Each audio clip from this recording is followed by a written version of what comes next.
Greetings and what up, though? It is your boy, Jason Jamerson, and this is the very first episode of the Jason Jamerson podcast. If you are watching this, you get to see the raw, unadulterated footage before I go ahead and edit this for your favorite streaming services. With me is going to be our sometime co-host. I guess sometimes because he decided maybe he'll be here, maybe he won't. My man, 100 grand, speaking span, pots and pans, Devontae Jordan. What's going on? It's part-time because you're not paying me, so. Oh, that's why? Yeah, that's exactly why. You're going to stay part-time then. Yep. You're going to stay part-time. So, I got a few things I want to get into on this first episode of the Jason Jamerson podcast.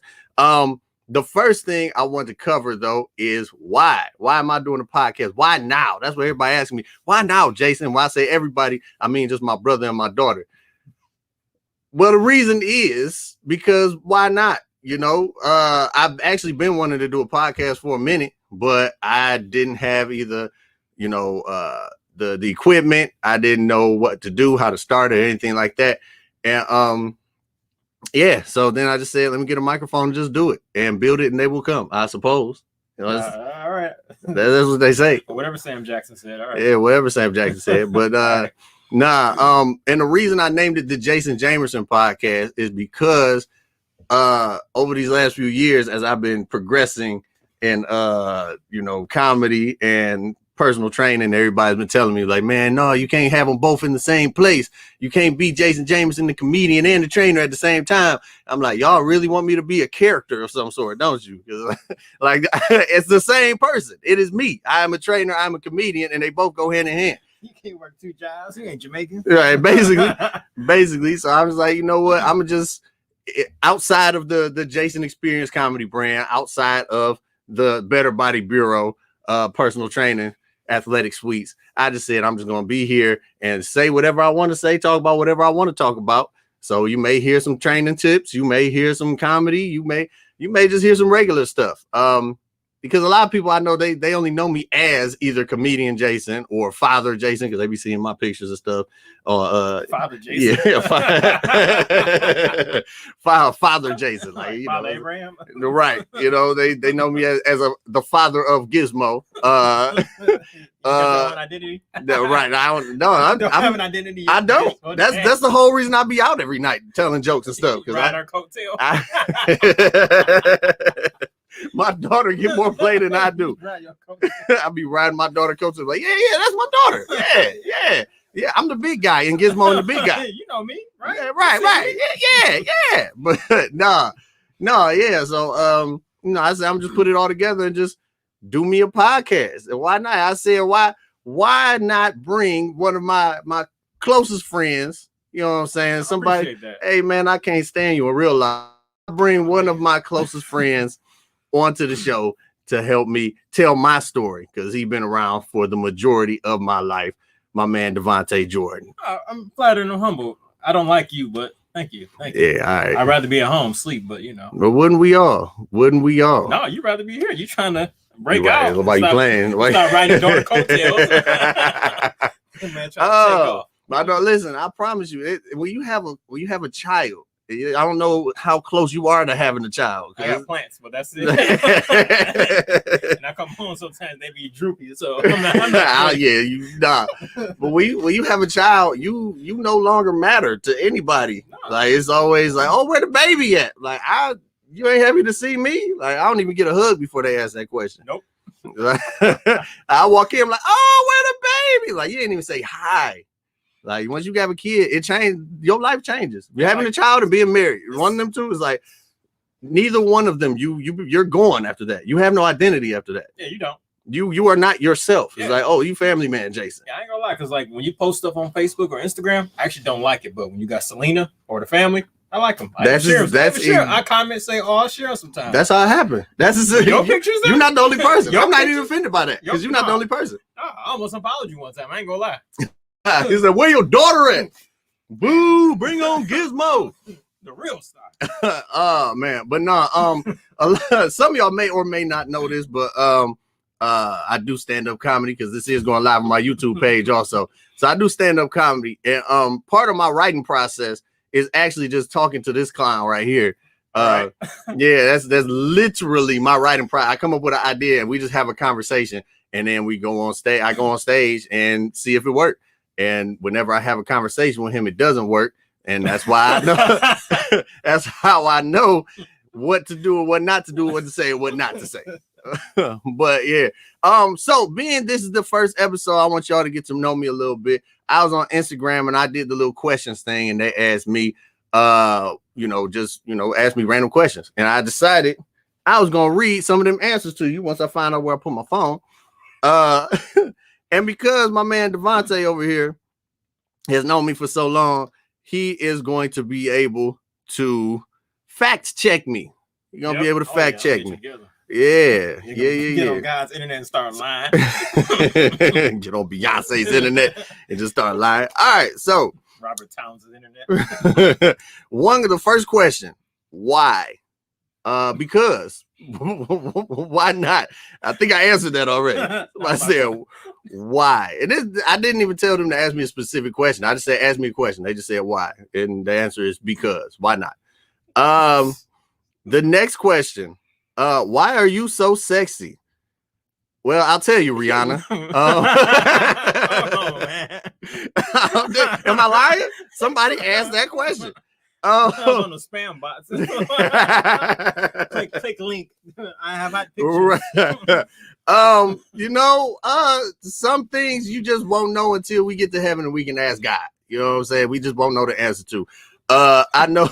Send you to hell for lying. God, excuse me, God. Somebody asked me a question when I was alive. Hit that trap door. You go hit that. Haven't got a trap door. You gonna fall through the head. That's funny. But like I said, some things we just won't know until we get to heaven and ask God. You know what I'm saying? I know a huge part of my glow up was because I did get married and I felt like I needed to step my game up because I definitely married up. I definitely I married dramatically up. Oh yeah. We'll get into that in a different episode. But let's see here. When did you realize you should take your career in comedy seriously? That's actually a good question. Did I ever talk to you about when I decided I was just gonna, do it? No, you just said you was gonna do it. You had little mini dreads. Yeah, I had them Professor Ogilvy's in my head at the time. Like an R&B singer in the 90s. Right. Like, got me up, model. But no, I decided I realized I needed to take comedy serious. And a lot of people, like comedians, will say like they I was always funny. I didn't know. I knew I had very good comedic timing. I didn't know I was funny like comedy wise. Because half the time I wasn't even telling my own jokes. I was just saying some lines from a movie at the perfect time. It was like, oh snap, the timing is great. But it wasn't until an actual comedian told me, it was like, you need to hit the stage. And then when I hit the stage, I was not very good. Were you there the first time I did comedy? It was at a comedy club called Joey's Comedy Club. And it's in Livonia. Well, it was in Livonia. It's closed now. No. So I went there. I made it a huge deal. I invited everybody out. I said, I'm about to go on stage, and after this show, I'm going to be on. And I'm about to be famous after I tell these jokes. I practiced these jokes in front of all of my Caucasian coworkers at the time. And I'm like, yep, this is going to work. They dying. But really, I got on stage and I realized how unfunny those jokes were, and they just wanted to be entertained by the token black guy. And I felt such like I was soft shoeing the entire time at work and didn't even realize it. I went on stage and immediately felt like a sellout. Like, wow. Affirmative action poster child. Right exactly. The only thing that saved me was the fact that my last joke, and nobody laughed at any of them jokes while I was on there either. Sure they didn't. I was doing all kinds of things. I was straight cooning it up while I was on stage. I was tap dancing. I had this one joke I just knew was gonna be hilarious because I can do this thing where I make my voice like super high, sound like Smeagol from Lord of the Rings. And I was like, oh, that also sounds like a newborn baby. I just had this joke. I knew it was going to kill. Just like, I'm just going to lay on my back and act like a baby kicking while I'm making this noise. And nobody laughed. Like, if you really want to know how feeling stupid really feels, is that. Like I'm laying on my back, kicking my legs, making a noise just for nobody to laugh. I'm glad you made that sacrifice. Yeah, I made. So I won't have to do that. Jason flailed so that Devontae could stand up.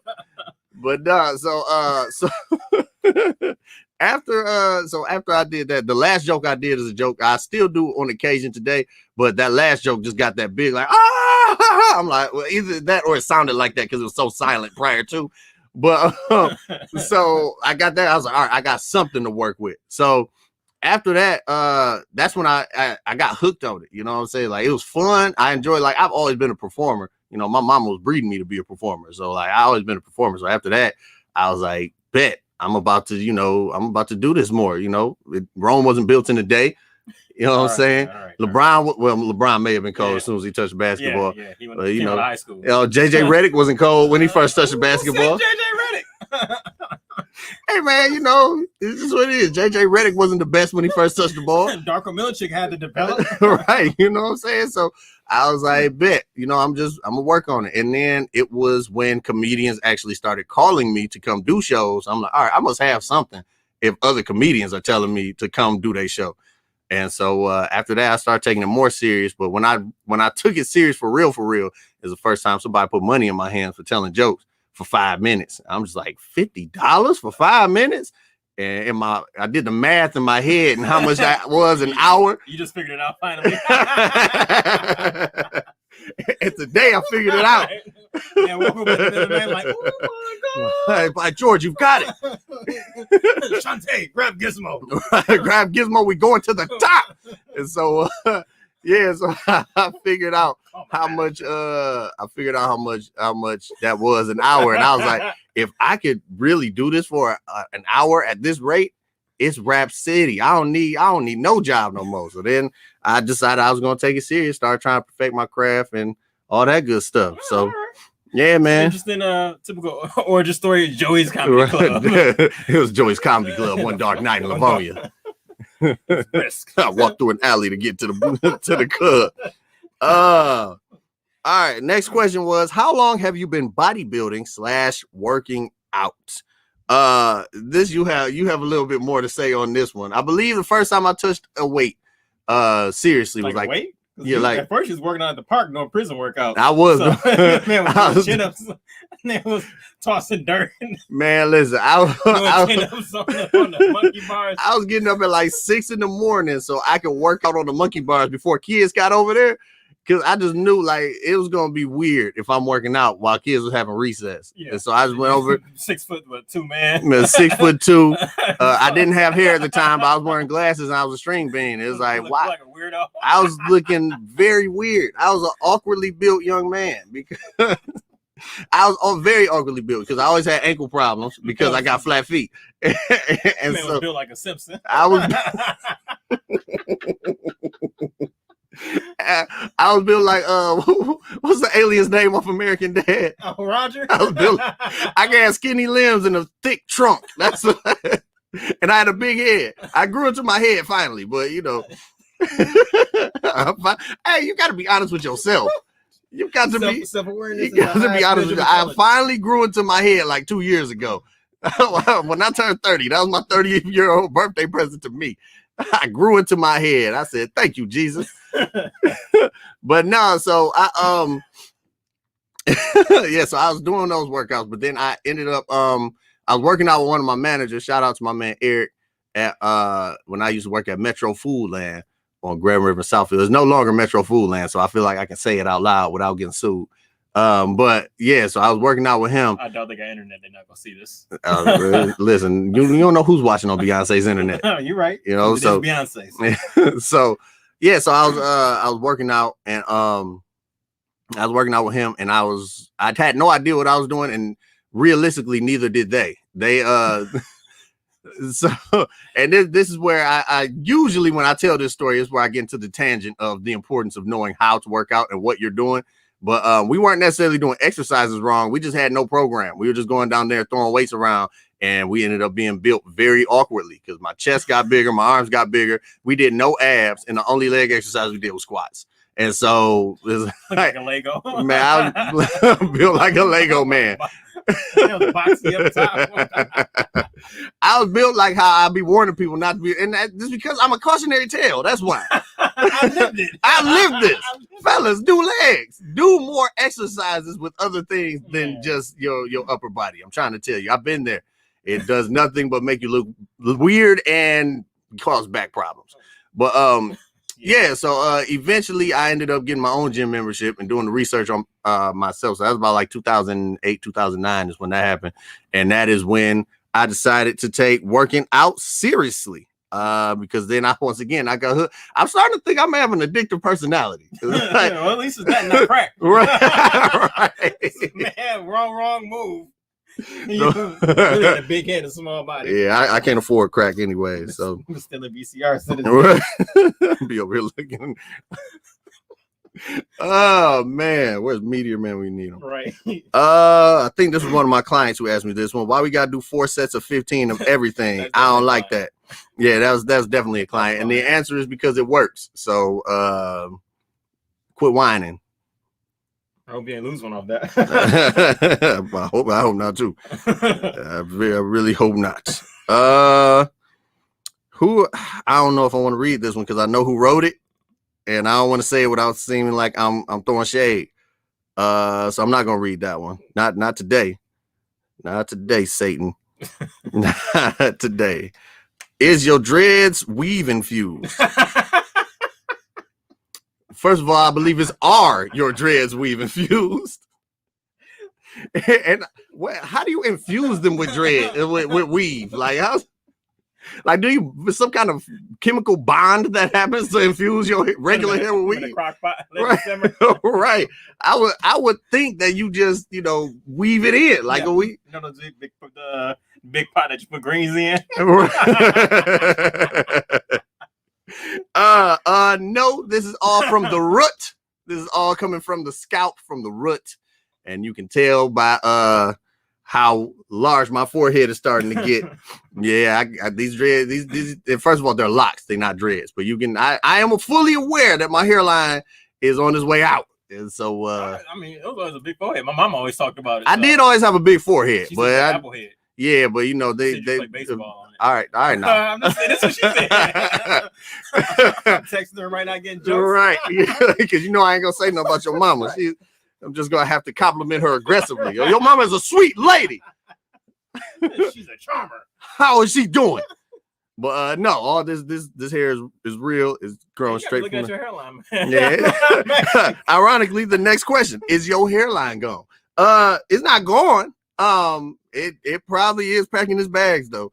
It's on his way out. I don't get it though. Like your dad still got the same hair from like the 1920s, so I don't get it. I don't get it. That's because my dad don't do nothing to his head. Like my dad got a bang. That's it's afro that can't turn into a bang over after all these years. My dad hair just is there. It's just he wakes up and that's it. Like the true natural. A real natural. It's like he just cuts it and then lets it grow and then cuts it again. That's it. Like he doesn't brush, comb, style, nothing. Style. It's just take it down. It's just there. Like just take it down, son. Just take it down, son. This is a pretty decent question. What do you love more, training or comedy?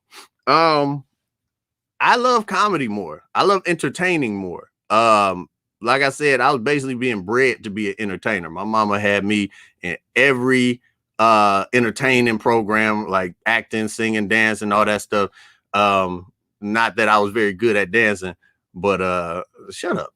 But yeah, I was being bred to be an entertainer, and then randomly I got good at working out, and people that I knew saw me when I was dumb skinny when I was younger, and they was just like, oh snap, you got big. What can I, how can I get big like you? I'm gonna work out with you. And then I was like, well, if I'm gonna do this, I probably should do this right. And so I started doing the studying for it and whatnot.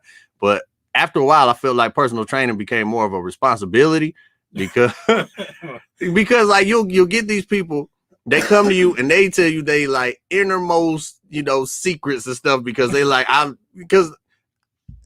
didn't mean to get go deep at this point. Like you trigger right now. Like no, because like I didn't want to go deep into it like this on this particular episode, but I say the majority of the people who come to me and they say they want to lose weight, they want to lose their stomach, they want to lose whatever.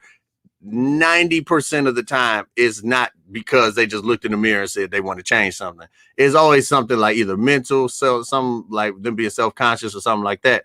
And that takes a lot for people to bring up. So when they bring it up to me and they say it out loud, and, you know, I'm cool with them and, you know, I don't hold it against them. I don't bring it up on them again or anything like that. And then they're like, oh, I ain't working with no other trainer but you. And when I get famous, because for whatever reason, everybody think they're going to get famous before I am. They're like, when I get famous, I'm going to bring you on as my trainer. I'm like, don't put me on as a trainer. Put me on a stage. Like, quit. They get that big break. Right. Like, I'm just going to be here. I ain't nothing. Like, when you get big, when I get big, I'm gonna bring you. I'm gonna just pay for you to come with me as my trainer. I'm funny too, you know. Like, I feel like I'm pretty entertaining. Like I do this too. Like, I do this too. Like okay, you gonna put me in this box, but yeah, like it's a lot of people. Is like if I'm not training them, they're not gonna work out, and some of them have like medical issues and things like that. So it's like I feel the need. I feel like it's a responsibility for me to train them, or at least find somebody who is qualified to train them. I mean, some people like need that push though when it comes to working out. Some people don't have that inner thing to make them say, "Okay, I'm going to do it." They need the extra little nudge. So there's that too. There's definitely that too, because you're a terrible person, but that may be a little task you've been given in life. So well, you know, little nudge, you know, give people that push. You know what I'm saying? Because you know. I may be a horrible person, but I'm a good man. You know. I don't know. All right. Yeah. All right.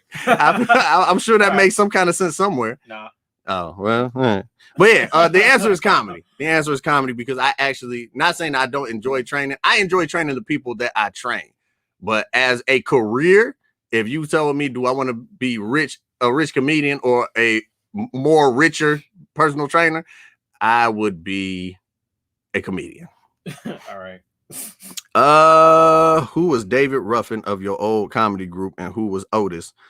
And Otis is spelled Oatis. Right. So I guess it's a Quaker Otis. Who was David of my old comedy group? I'm assuming this is an individual talking about the Disciples of Comedy, which is a comedy group that I was in. That I'm not going to get into that on this episode. I may try to bring them all on, so we could talk about the downfall of the Disciples of Comedy. David Ruffin, behavior-wise, it was an individual. I'm not going to answer this question. Not on this episode. I'm not going to answer this question. I don't think that's a good idea. Well, they spelled Otis wrong for the starters. Yeah, well, that too. But I really don't. I don't think I want to get into that question on this. All right. Favorite form of stress release. Rapping or singing is really my favorite form of stress release. Not working out. Yeah, you don't understand. Or comedy, getting on stage. Being creative is the best way for me to release my stress. So even if I'm playing a video game, I feel like, that's being creative. Go back too. to rapping though. Rapping. Don't act like I don't got bars, bro. You don't. I got bars, bro. You got on Beyonce's internet again. I got bars, bro. I'm gonna drop. You know what? I got. I'm not about to. You got to pay me. Oh no! Could you pay per view, baby? You make $50 a 5 minutes. You gotta be paid. I'm a prime attraction, baby. A diva out of nowhere. I am the prime attraction. I'm a headliner with the bars. You thought this was? I'm a aficionado. You know what I'm saying? I'm gonna drop a track just for y'all. You know what I'm saying? But yeah, rapping or singing. Because there's this, or just listening to music. That's also a thing too. But yeah, I got bars. Really said rapping. I got bars. He just hating because he can't rap. That's all that is. And? But, what's your favorite 90s cartoon and video game? Was this like a 10-year-old who asked this question? My niece, I'm playing.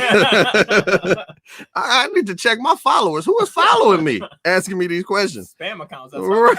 Your favorite 90s cartoon and video. Like the next one's probably gonna be, what's your mother's maiden name? What was the street you grew up on? Like, hack your account. Right. Pass and recovery questions they giving you. My favorite 90s cartoon was always the X-Men. The X-Men was my favorite 90s cartoon. Second place would be the Ninja Turtles, but the X-Men was my favorite 90s cartoon. My favorite video game, it depends. If I'm playing the game by myself, it was probably Mega Man X. If I'm playing a game with other people in the 90s, it was probably one of the millions of Ninja Turtle games that came out. Man, they came out. They came out with so many Ninja Turtle video games. How long did it take to grow your hair out? I'm actually going on 8 years. Funny story. Coincidentally, my hair and my comedy are the same age. First time I got on stage is when I first started. With extensions or? There's no extensions. There's no infusions. Infusions. No, there are no weave infusions in my hair. This is all straight from the scalp. Only man with bundles. Boy, if I see you on one of your Instagram videos, y'all gonna see me on the pack of weave. Y'all gonna get 4 locks, and I'm gonna be on the bag. Like that. But yeah, it was not any plan for that to happen. It just, I started growing my hair out, and I just so happened to do comedy at the same time. So it just happened that way. How long does it honestly take to see a change in your body after constantly workout or diet? That's a good question. That is a good question. So your body is actually consistently changing, even if you don't see it. But for you to see a change, usually I'd say I always have to come up with the 2 different scenarios. There's the change you can see, and then there's the change that you see that you keep. Because you can lose weight in like 2 weeks and be like, oh snap, I'm good. And next thing you know, you chill for a second and you 5 times worse. You know what I'm saying? So realistically, if you're trying to see change that you can maintain, like visual change that you can maintain, I would say, depending on the program you on, I would give it like a good 2-3 months. 2-3 months to see it and be able to maintain it. And once again, I'm trying not to make this podcast of straight up fitness stuff or either way, but you're on your way, so right. But no, I'm at the same time though, you do gotta make sure you got the right program. There's a video I made on Facebook a little while, I think it was like last summer, talking about the difference between working out and training, not personal training, but like actually training. When you work out, it's basically you just try not to get worse. When you train, there's a purpose behind it. So chances are, if you actually have a program, training regimen, you will see results faster than if you just say, I'm going to get up and start doing something. All right. Should I read this so I can just read this and say the answer in public? Yes. No, I'm not about to read this out loud. Somebody is trying to set me up to be a villain on my Instagram and trying to defame my character by making me say bad things about other people. So I'm not going to read this, even though if you were on my Instagram, I did answer it on Instagram. But, yeah. If you had to put together a show of legendary comedians, who would you put on that bill? I think you can answer this question too, Devontae, because, I think I asked that question. That's my question. That's why I can answer it. Well, shoot, answer it then. For you, let's see. Bill Cosby, not playing. Who would you say? Who would I say? No, who would you say for yourself? Myself? Not for me. Yeah. I do. I don't need you to answer questions for me. I'm a grown man. You say you can answer this. I say you can answer it, not for me. I'm an adult. I am an adult. With extensions. No, so I say. Show S curl. Skirl. Skirl. You know I got Indian in me. Yeah, okay. And Haitian. No, seriously, I'll say Chappelle, not in order. Chappelle, Pryor, George Carlin, and Eddie Murphy. Eddie Murphy? Yeah. I think I'm going to go in, once again, no specific order. Sinbad, Eddie Murphy, Chappelle, and Bernie Mac. Sinbad is a good choice. Sinbad is, I will say this to the end of the world, Sinbad is one of the most slept on comedians and underrated comedians. I don't say slept on because he sold out some stuff and he's out here, but he is very underrated when it comes to stand-up comedy. Like when people list they top, I rarely hear Sinbad in their conversation. Yeah, like I was caught specials as a kid and it made me like want to watch stand-up. That is actually one of the reasons why I wanted to. It was Sinbad, and then there's a lot of Christian comedians like Jonathan Slocum, Broderick E. Rice, Sister Cantaloupe. I saw some of them, and I was like, well, I heard some of them, and because my mama had like the tapes. She, VHS. She had the actual cassette tape she put inside the conversion van when we was driving around. You know, that conversion van took us places, but yeah, we would listen to them, and I was just like, yo, they not cussing. Like, you know, I'm actually allowed to listen to this, and it's funny because I go to church and I get it. And as I got older, I just started realizing, like, yo, people are really making money just standing on a stage and making people laugh. Yeah. And I was like, this can't be that difficult. And then I tried it, and I was like, this is way more difficult than I thought it was. It is definitely that difficult. That stand-up comedy, because people don't realize not just being funny on stage, but public speaking is still one of the top, I think it's top 3 or top 5 fears in America. Yeah, like when I have to do like speaking, like presentations or whatever it may be. Yeah, I still get like nerves or whatever. You be stuttering in your presentation. I be sweating. You be sweating. The dollar amount. But yeah, so, and for you to be like, you know, for public speaking and trying to like make somebody laugh, and what people don't understand, they think they just a funny person. They can get on stage. There are some people who are just genuinely funny people and get on stage, and they just, man, it's like way harder. Because it's a difference between being funny with your friends, because, you know, they have no idea what may come out your mouth or whatever. But when you're on stage and people are like, I came here to laugh. Yeah. I'm expecting you to make me laugh. It's like, now you actually have to be funny, like legit funny. Your homeboys or your homegirls, whatever, it's like they know you're funny, so everything you say, the familiarity with exactly you, whatever, it's like, oh, you funny as hell. Yeah, it's he here comes that guy. You know he a clown. What you got for us today? Invite Jason to the party. Why you being so nice to folks? Why not? Like, why would I be angry at people? What evil person said that? Right. What evil person said I'm trying to tell y'all, people trying to make me a villain so much, so bad they want me to be a villain, but I refuse. I'll take the high road. No matter how much traffic is on this high road, I'm gonna continue to take it. Is that the last? Who are some? Oh wait, no. This is a question I asked somebody else. Is that it? Who are some of my influences? Well, I'll answer that question anyways, even though I think I asked that question to somebody else. Some of my influences in comedy, like I said, Sinbad, just the fact that I seen him performing, not at church shows or anything like that. He's just performing regular, but he is still he's still just as funny as everybody else on the regular stage without cussing or anything. Sinbad is one of my comedy influences. Eddie Murphy is one of my comedy influences because he had a lot of material that was relatable to me, talking about his family and stuff like that.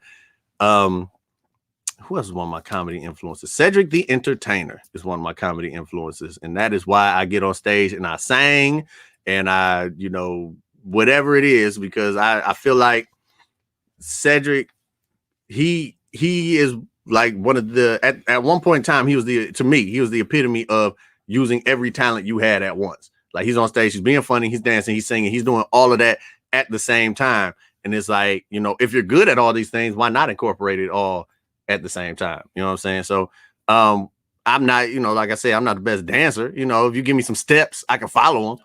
You know, I can 5, 6, 7, 8 it if need be. I got a halfway decent singing voice. You know, I'm not saying I'm out here just You're not. I'm not out here, you know, straight you know, hitting them notes like that. But you know, I'm basically Jamie Foxx in it. You know what I'm saying? I'm staying in my little range. Jamie Foxx and Genuine do the same thing. If you listen to Jamie Foxx and Genuine, they stay in they little range. When was the last time you really heard either of them just go crazy and just be blowing? I don't listen to Genuine, so I can't really. Yeah, the highest note he hit was 9 o'clock. That's the highest he went. You just tried to show off this thing. I did not at all. Not at all. You know, not at all. I already know what my range is. I already know my range. My range start down. This is like my high. This is my high right here. I ain't going no higher than this. I have a rich miracle. Yeah, I'm more big. You know, my sweetness is my weakness. That's you know what I'm saying. It's more of that than anything else. But Yeah. Influences in life though, I say my dad, because my dad, as much as I say he been through, because like, you know, I might bring my dad on here one day to tell his story, because my dad got a story that he refuses to tell all of it at once. But you know, my dad, you know, after my mom passed away, my mom passed when I was 12. I got 2 brothers and 3 sisters, and my dad took care of all of us. You know, he raised all of us and whatnot, made sure we still had a house to live in instead of going crazy and, you know, losing his mind and whatnot. So my dad's one of my influences. Who else is one of my just in life influences? I don't know if I have any other people. I have like different quotes, like different things I've heard that's just like it really like took hold and just said DMX quote. Right. Right. There was Linda, Tisha, right. Dawn, LaShawn, Inez, and Alicia. About 3 Kims. Right. Cookie. And I met her at an ice cream parlor. Irony. The ironic, you know. But yeah, who are some of your influences, Devontae? For y'all who don't know, first of all, Devontae, don't nobody even know what you do. Go ahead and tell people what you do. I'm over here.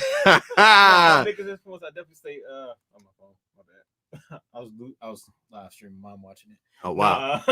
So you gonna feed me jokes about your phone? No, I say definitely my my parents. Still good values in me, man. Gave me plenty of love. Dad gave me good love, tough love. You know, at first when I was younger, I didn't like it, but you know, as an adult, I appreciate it. It's like, all right, you know what? All right, you know, he was on to something or whatever. And then my mom's love, you know, that maternal love from a woman. You know, I'm able to appreciate affection and love from a woman. And then, you know, the helping me with homework, coming to assemblies, the moral support throughout school, undergrad, career aspirations, things like that. My big brother too. You know, we got a bigger age gap than most. Oh yeah, my big brother too. Yeah, I'm not. Yeah, my big brother too. Shout out John. Shout out to John Legacy J. That's my. Yeah, he's a huge influence in my life. I still wear his hand-me-downs, you know. Man, got on Allen side. Got on his old Jabot t-shirt. Right. The whole set that you get $60 at 4 Men. Man, wearing the Mr. Allen Sherlin. Wearing that fat farm. Platinum food. All right, go ahead. Mom, dad, my big brother too, you know. 6 years older than me, but you know, we didn't have like a typical like close age gap like everybody else, but he was big influence. He saw things 6 years ahead of me or whatever. He was a big influence. Like a lot of my musical influences, a lot of pop culture stuff. Like that's what I know about, like a lot of older rap and things like that, and older things like TV and comic books and what have you, because of him. A lot of my jokes and little sayings or what have you, even mannerisms, him. All right, so I got him to blame for Yeah, a lot of my, you know, the pro-blackness and what have you, and all that stuff, him and then my parents or whatever. So mainly my good close unit, my mom, my dad, my big brother.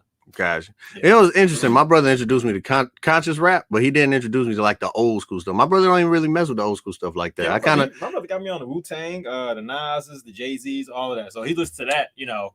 I kind of got into that on my own. Like I got into. You grew up in y'all going to listen to secular music. So. Well, I mean, right. So as soon as I was able to, I was like, I'm going to start from the beginning. Like, Kumo D. Let's see what this is all about. LL Cool J. I was always like 15 years behind on everything. Like I'm listening to LL Cool J walking into school wearing the Kango hat and Adidas, like Man, just started wearing tall tees. The big old rope chain, like oh, with a boom box on the shoulder. But yeah, nah, man. So where we at? We at almost 40 minutes. I got like 6 more minutes. So you say you don't want nobody to know what you do. Oh, I'm an accountant, you know. Oh yeah, running the mill is not boring account. It's not as exciting as, you know, a guy who laid on his back for 5 minutes and got $50. Yeah, that's right. It just made it sound so bad. Yes, like this, you on stage, you laid on your back for 5 minutes, got paid $50. Actually, I did that one for free. Actually, okay. Oh man, bad life choices. Straight out the gate. Out the gate, I sold out on my first open mic. Man, the first 5 minutes already. Set your $5. No, what was I saying? No, yeah. Yeah, regular running the mill, typical day job accounting, you know. Yeah, basically Devontae has a job that cannot benefit me at all. Nope. At all. Yeah, nothing exciting like standing on stage or whatever, laying on my back in front of a bunch of people. Yeah, nothing like it, man. The rush that you get, where you kicking and making that weird baby noise on the stage. The rush you get is like no other. I can tell you that much right now. You're having a panic attack. That's why. Exactly, because nobody was laughing. I got no reaction. They didn't laugh. They didn't chuckle. I heard the dishes in the kitchen, and the kitchen was downstairs. Like, it was all bad. Like, this is terrible. Like, kick him out. Right. But yeah, nah. So yeah.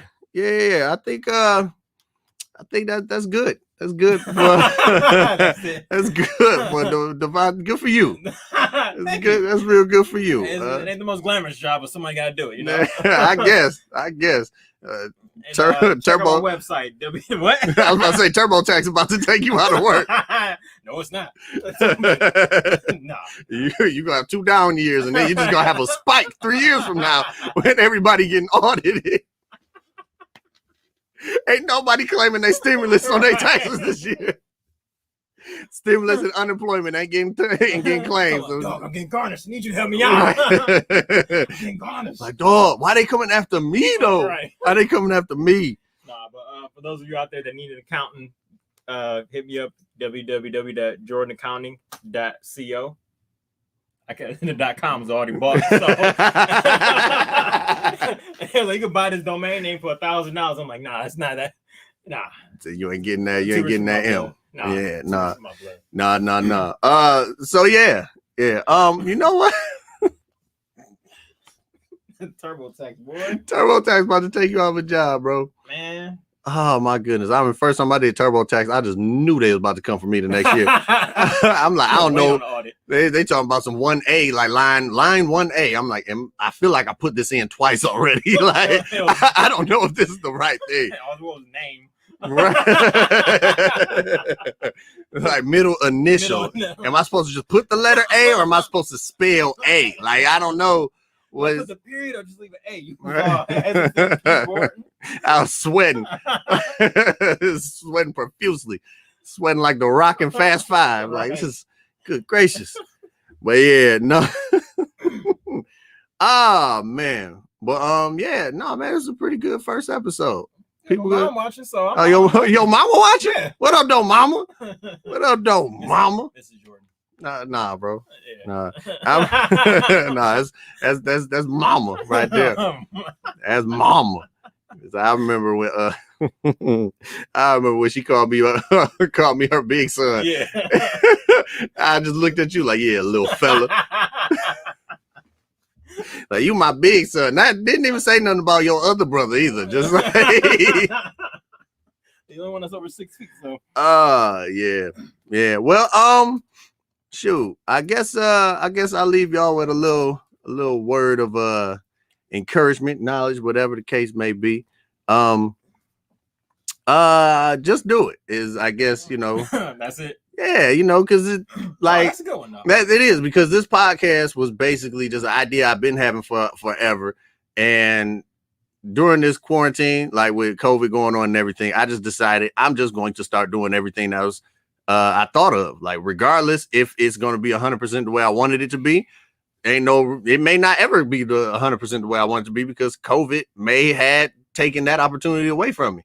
They changing things so much. So I'm like, I might as well just do whatever it is I feel like doing. And y'all don't got to adopt this mentality, but I basically told myself, if I have an idea, I have 2 days to do it the way I want to do it. And after those 2 days, that third day, I just do it the way I can do it. You know what I'm saying? Just so I'm not sitting on a bunch of ideas. Because as soon as I adopted that mentality, I've been knocking stuff out like crazy. I started scripts, started a podcast, done did comedy shows. It's crazy. Learn how to tie your shoes on. Learn how to tie my shoes, you know what I'm saying? Learn how to infuse weave into my... Your wife like, what you cooking, huh? Right. Like, oh, you'll see. Oh, you gonna see. But yeah, this is gonna be a good podcast. We're gonna talk more about myself. We're gonna, I'm gonna bring some guests on here and there. But yeah, Devontae, you want to tell them once again where they can find you? Yeah, www.jordanaccounting.co. Yeah, and then also on the bottom of the screen is our Instagrams, separate Instagrams. I don't share no Instagram with this clown. No. Yeah, no. But I don't like the questions you be getting asked. Yeah. Neither do I. I feel like I'm gonna get home and get asked more questions from some of them. I don't want this energy on me. Right. No thanks. Yeah, but no, you can follow me. For the people who are listening, follow me at the Jason Experience on Instagram. Also, if you're watching this on Facebook, then obviously, you know, this is the Jason Experience page. If you enjoyed this, share this. This is going to be put up on different streaming platforms. I believe all of them, actually. Spotify, Google Play, or Apple Podcasts. Apple Podcasts, that's one, right?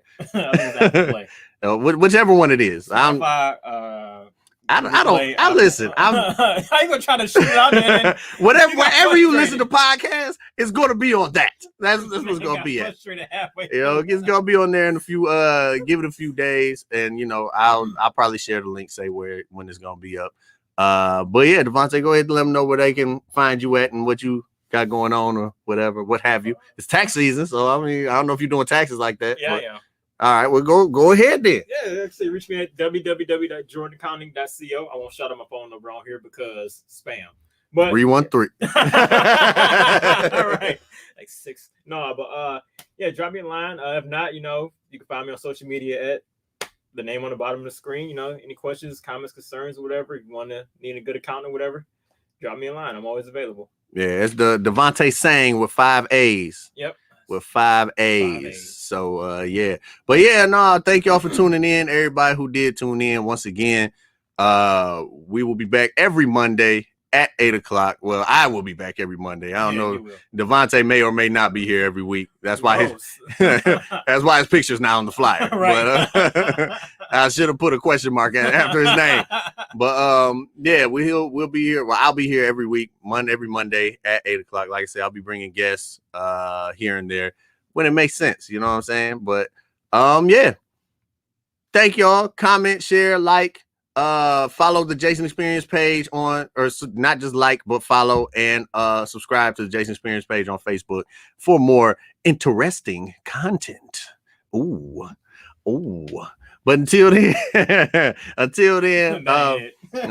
right, all the views for this video just went. Right. I don't like the way he's oohing over there. But yeah, yeah. But until then, until next Monday, y'all. You know, I don't got nothing, no real deep thing to say. But be safe. You know what I'm saying? Good night. God bless you. Wear your mask and good night.